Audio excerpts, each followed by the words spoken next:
Hey, good morning. Granny Gear here for Old Guy on a Bike. It's kind of an overcast day in Southern California. We call this June gloom, and it happens just before God turns on the furnace in July and we all melt. So it was back, it was months ago now, that I filmed a video where I went to Colorado and I sat down with Alchemy Bikes and we designed a custom tie gravel bike just for me.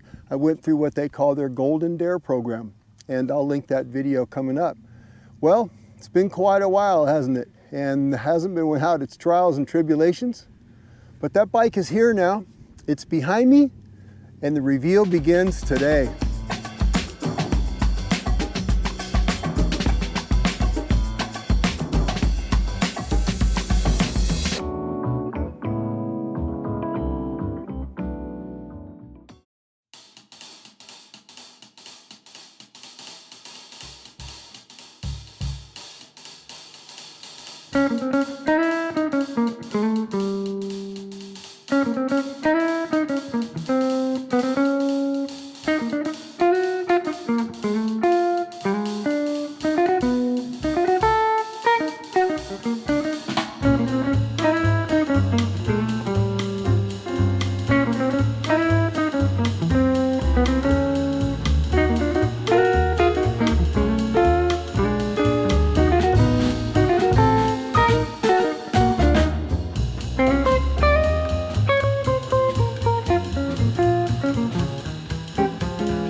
Now, Alchemy Bikes, they make two kinds of gravel bikes, two models, in two different materials. They do it in titanium like this, and they do it in carbon fiber.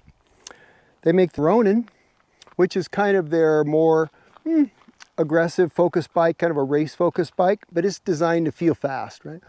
And then they have their Lycos, and the Lycos is in carbon, and it's a little bit more adventure based.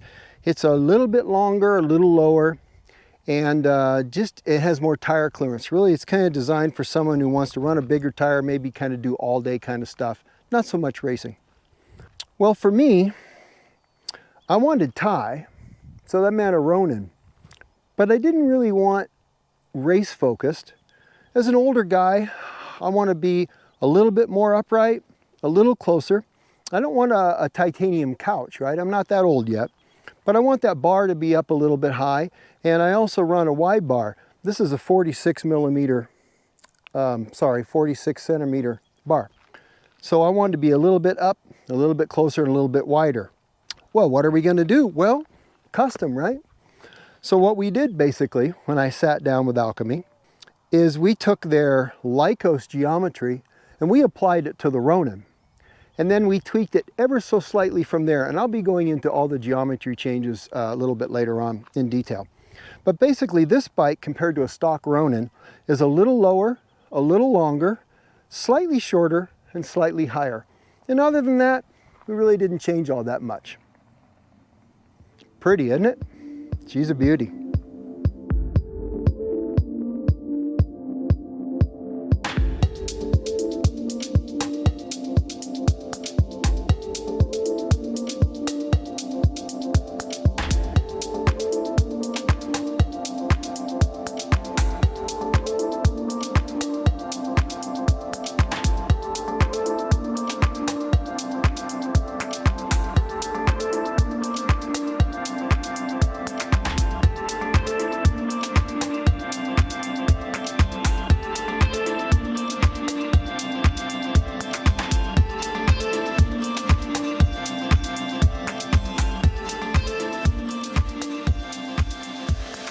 Now this bike also represents a couple departures from the norm for me.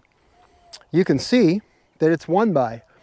I've always gone 2x because I think 2x has its advantages, but so does 1x. So for me, this is going to be kind of interesting. We'll see. And besides just 1x, okay, obviously it's a mullet.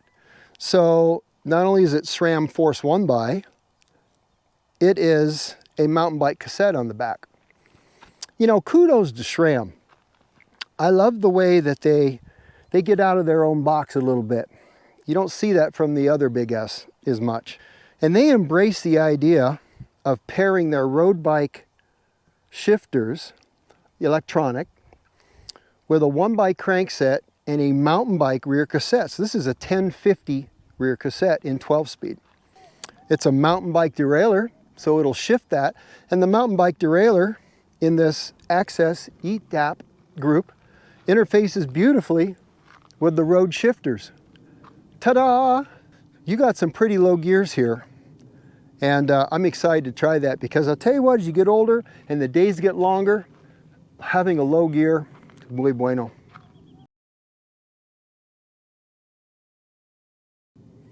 So in the front, it's a 40-tooth chainring, and as I said, it's a 1050. So that gives me a low gear of a 10-tooth spread to a 40-50. That's about 1 gear more in low range than I have right now with my existing 2x, which is a 30-36. So that's going to be really nice. And yet, a 40-10, so a 40 front chainring with a 10-tooth bottom cog as a high gear, I'm only going to start feeling spun out when I'm getting, oh, I would say 32, 33, 35 miles an hour I could probably do in a pinch as a crazy hamster. But 30, 31, 32, that's not a problem. You know, on my gravel bike, most of the time, if I'm going that fast, I'm probably coasting. So I think I'm going to be good with that. But we're going to see because this is kind of a grand experiment for me. Hopefully, it's all I want it to be and more. And I know there are going to be some disadvantages to 1x, and especially with that big range because there's some gaps as you get to the top of the cassette. I don't know. We're going to find out.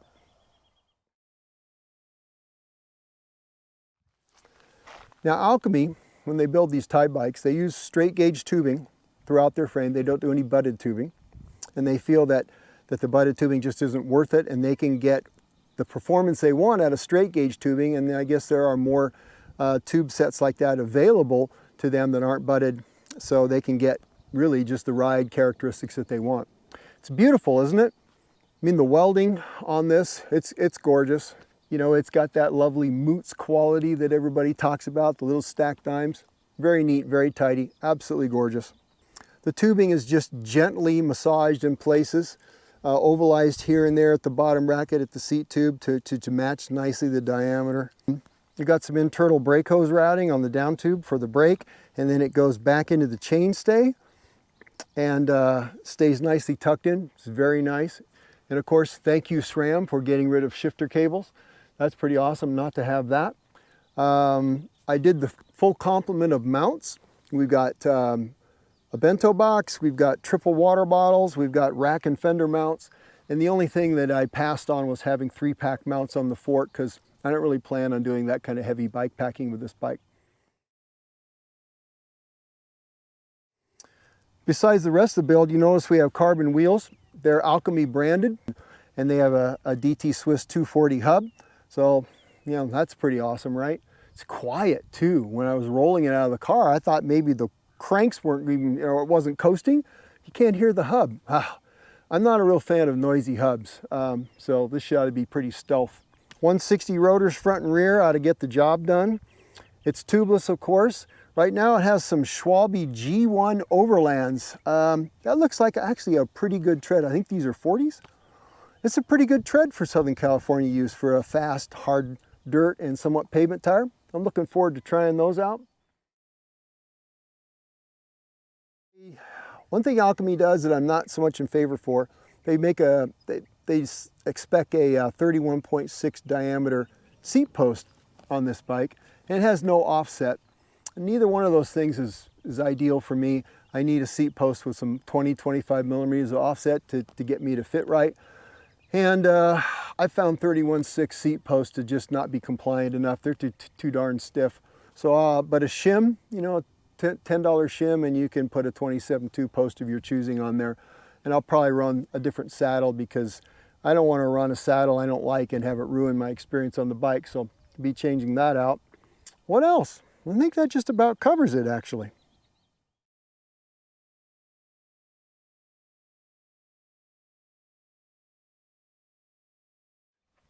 So what am I going to do next? I'm going to go out and ride this thing. I'm going to go out and ride a bike that was designed just for me. And you know what?